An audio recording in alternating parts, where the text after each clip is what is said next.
আসসালামু আলাইকুম শ্রোতাবিন্দুরা, আমি আছি আপনাদের সঙ্গে বদরুল আলম।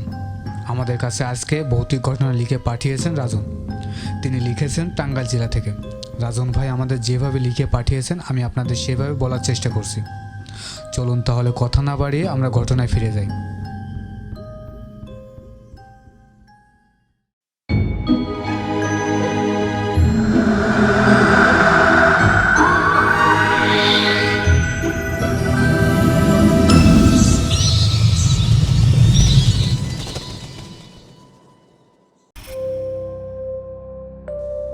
আমি রাজন। আমাকে ঘটনাটি বলে আমার প্রাইভেট শিক্ষক। আমার প্রাইভেট শিক্ষক বলেছিল ঘটনা তার বন্ধুর সাথে ঘটে। তখন সময়টা ছিল 1999 সাল। তো আমার প্রাইভেট শিক্ষক আমাকে যেভাবে বলেছে আমি সেভাবে লেখার চেষ্টা করছি। একদিন আমরা স্কুল থেকে বাড়ি ফিরছি। বাড়ি এসে শুনতে পাই বাড়ির সবাই মিলে বেড়াতে যাবে খালাবাড়ি। আমি যেতে রাজি হইনি। তারপর সবাই মিলে চলে যায় আমার খালাবাড়ি। আমি খাওয়া দাওয়া করে টেবিলে বসে বই পড়ছি। রাত তখন 1টা বাজে।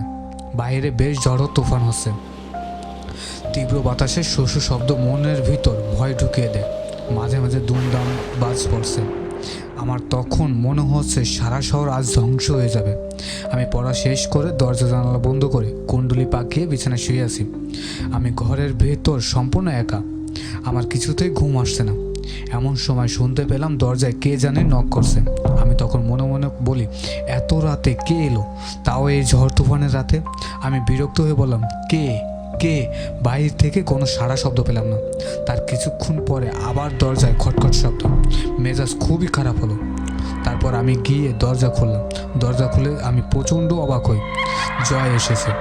জয় হলো আমার বাল্যকালের বন্ধু। আমরা স্কুল কলেজে একসাথে পড়েছি। হঠাৎ করে জয়কে দেখে আমি সীমাহীন ভয় পেলাম। তার শরীরে ও মুখে রক্ত মেখে আছে। আমি জয়কে জিজ্ঞাসা করলাম, কিরে, তোর শরীরে এবং মুখে রক্ত মেখে আছে কেন? আর তুই এই সময় কোন জায়গা থেকে আসলি? নানান প্রশ্ন জেগে ওঠে আমার মনের ভিতর, কিন্তু আমার মাথায় একবারের জন্য কাজ করছে না যে জয় আজ থেকে 3 বছর আগে সড়ক দুর্ঘটনায় মারা গেছে। জয় আমার খুব ভালো একটা বন্ধু ছিল। সে একদিন বাড়ি থেকে একা একা গাড়িতে করে তার নানা বাড়ি যাচ্ছিল। এক পর্যায়ে গাড়িটি খাদে পড়ে যায়। জয়ের বাড়ি থেকে ছুটে যায় সেখানে যেখানে গাড়িটি অ্যাক্সিডেন্ট করে। জয়ের পরিবার গিয়ে শুনতে পায় জয় মারা গেছে। তাকে আনতে আনতে রাত তখন 8টা বাজে। আমরা সবাই মিলে তাদের বাড়িতে যাই।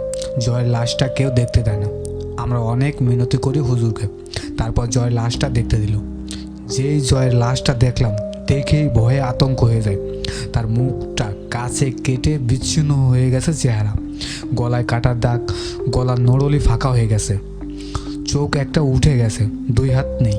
তার লাশটা দেখে ভয়ে সেখান থেকে সরে আসি। আমার বাবা মাকে বলি, চলো বাড়ি যাই।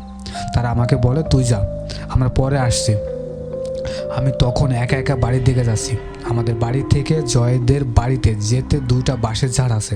আমি সেই বাঁশের ঝাড় পার হওয়ার সময় কেমন জানি মনে হলো জয় আমাকে পিছন থেকে ডাকছে।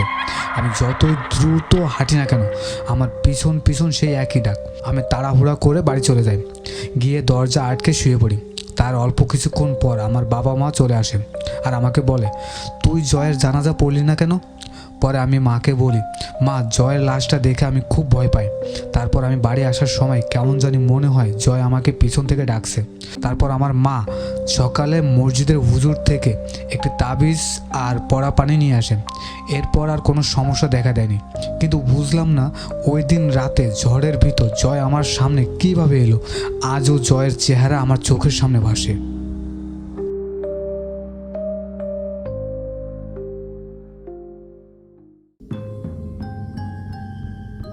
হ্যালো বন্ধুরা, আমাদের কাছে এমন ভয়ানক ভৌতিক ঘটনা লিখে পাঠাতে চাইলে আমাদের ফেসবুক অথবা জিমেল, এছাড়া হোয়াটসঅ্যাপে লিখে পাঠিয়ে দিতে পারেন। আপনি চাইলে আপনার ভয়েসও আমার কাছে শেয়ার করতে পারেন। আমাদের ফেসবুক বদরুল খান, জিমেল khanbd034@gmail.com এবং হোয়াটসঅ্যাপ 01531334096। আপনি আপনার ভয়েস অথবা মেসেজ আমাদের কাছে পাঠিয়ে দিতে পারেন। আজকের জন্য বিদায় নিচ্ছি। ফিরে আসবো আবার ঠিক রাত 10টায়, সপ্তাহে 3 দিন। আপনারা সবাই ভালো থাকবেন, সুস্থ থাকবেন। খোদা হাফেজ।